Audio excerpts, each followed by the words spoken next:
Hello, in this video we're going to look at the trends icon. Trends have to do with influences and forces, directions.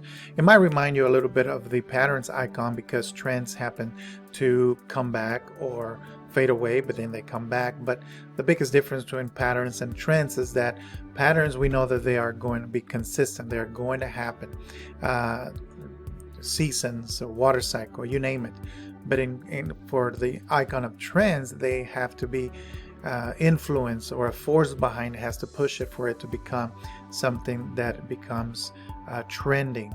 It is a pattern, but they trend because someone or something has made it popular, such as the keto diet.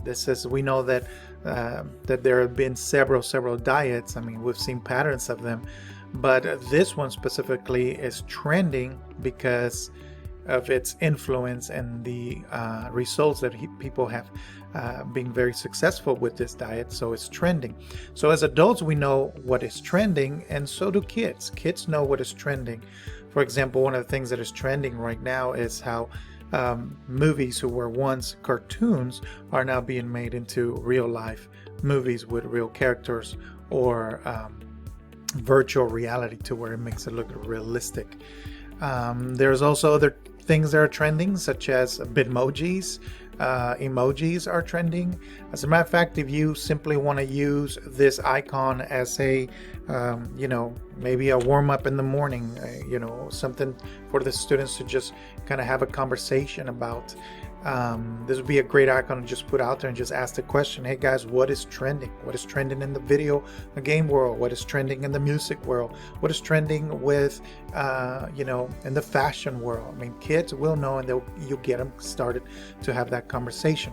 Right now, we've noticed that there's a lot of students who just kind of keep their microphone on mute, and they don't want to kind of engage in the conversation, the lesson. So this could be a great way for you to just simply put that icon up and help the students to just to talk about what is trending.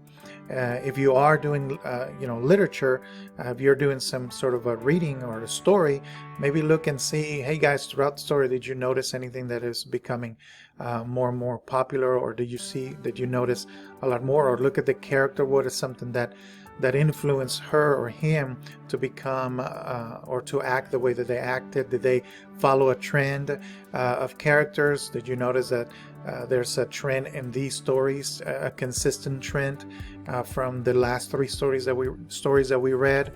I mean, we know that there are weather trends. We know that there are weather patterns.